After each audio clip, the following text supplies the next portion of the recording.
Hello dear student, welcome to our channel. तो ये paper है आपके अर्धवार्षिक परीक्षा 2024-25 का पेपर है। कक्षा 12 भूगोल का पेपर है, जियोग्राफी का पेपर है, जो आपके 21 दिसंबर को होने वाला है। तो पूरा पेपर इस वीडियो के अंदर मैं आपको देने वाला हूं, तो वीडियो को आपको कंप्लीट देखना है। और वीडियो को शुरू करने से पहले आप सभी बच्चों से मेरी एक रिक्वेस्ट है, यदि अभी तक आपने हमारे चैनल को सब्सक्राइब नहीं किया है तो सब्सक्राइब कर लीजिए और साथ में नोटिफिकेशन बेल को प्रेस कर लीजिए।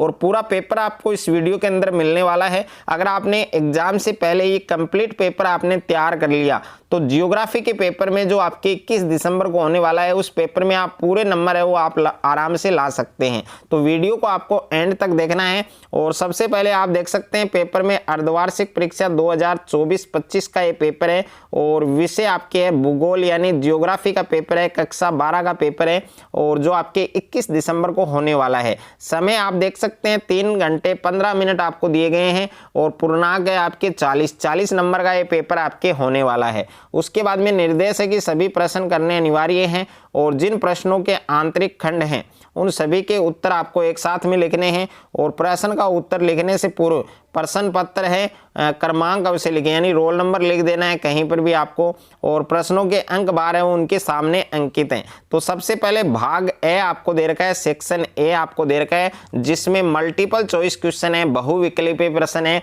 वस्तुनिष्ठ प्रश्न है, वो आपको दिए गए हैं। तो इसमें पहला प्रश्न है कि न तो यहाँ नितांक आवश्यकता की स्थिति है और न ही नितांत स्वतंत्रता की दशा है। कथन है वो किस विचारधारा से संबंधित है।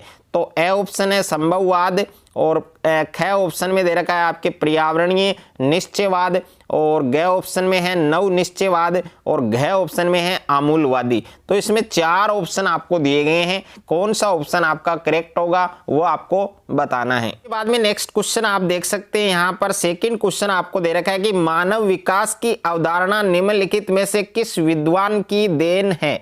तो ए ऑप्शन में है यहाँ पर प्रोफेसर अमर्त्य सेन और ख ऑप्शन में है डॉक्टर मजबूब उल हक और ग ऑप्शन में है एलन सी सेम्पुल और घ ऑप्शन में है रेट जेल। तो 4 ऑप्शन आपको दे रखे हैं, सही ऑप्शन है वो आपको अपनी कॉपी में लिखना है। तीसरा ऑप्शन है राष्ट्रीय जलमार्ग संख्या 1 किस नदी पर तथा किन 2 स्थानों के बीच पड़ता है।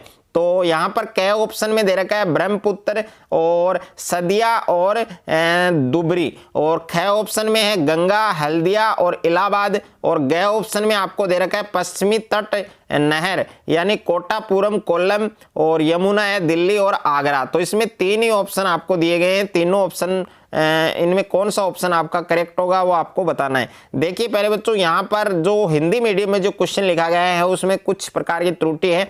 तो यहाँ पर देखिए यमुना दिल्ली आगरा ये आपके डी ऑप्शन में है। ओके, और उसके बाद में नेक्स्ट है आपके यहाँ पर प्रश्न संख्या 4 जो आपको रिक्त स्थान में दिया गया है, विश्व में उच्चतम लिंगानुपात किस देश का है उसका नाम आपको इस रिक्त स्थान में फिल करना है। और 5वां प्रश्न है कि मानव विकास के 3 मूलभूत क्षेत्र हैं, तो उन तीनों के आपको नाम लिखने हैं। और क्वेश्चन नंबर 6 सन 2011 की जनगणना के अनुसार भारत का जो औसत घनत्व है वो कितने प्रतिशत है। और क्वेश्चन नंबर 7 है भारत में पुरुष प्रवास का मुख्य कारण क्या है, क्या रीजन है, वो आपको इस रिक्त स्थान में फिल करना है। उसके बाद में सेक्शन बी है आपके खंड ब है, तो इसमें प्रश्न संख्या 8 है कि मानव और पर्यावरण के बीच अन्योन्य क्रिया में प्रौद्योगिकी सर्वाधिक महत्वपूर्ण कारक है। तो ये सत्य होगा या असत्य होगा यह आपको लिखना है। और प्रश्न संख्या 9 है कि कार्यशील जनसंख्या का अनुपात किसी राष्ट्र के आर्थिक विकास के स्तरों का एक अच्छा सूचक है। तो ये सत्य होगा या असत्य। और उसके बाद में क्वेश्चन नंबर 10 है कि हमारा साझा भविष्य WECD द्वारा प्रकाशित रिपोर्ट जिसे ब्रंटलैंड रिपोर्ट भी कहा जाता है, तो ये सत्य होगा या असत्य होगा, यानी ट्रू होगा या फॉल्स होगा, ये आपको लिखना है। क्वेश्चन नंबर 11 है कि जल अनवीकरणीय संसाधन है, तो ये सत्य है या असत्य है। और क्वेश्चन नंबर 12 है कि परिवहन का सबसे तीव्रतम व आधुनिक साधन कौन सा है, यह आपको लिखना है। और क्वेश्चन नंबर 13 है कि भारत में किस राज्य में सर्वाधिक संख्या में अप्रवासी आते हैं।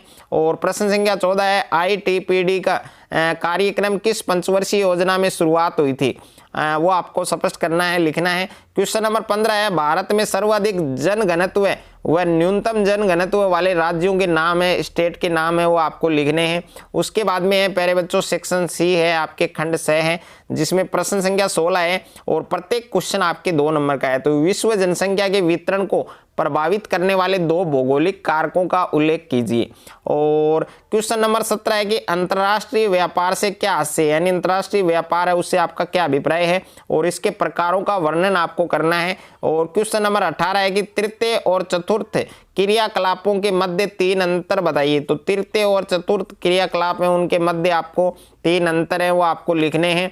और प्रश्न संख्या 19 है आपके कि भारत जैसे देश में गहन कृषि नीति अपनाने की आवश्यकता क्यों है।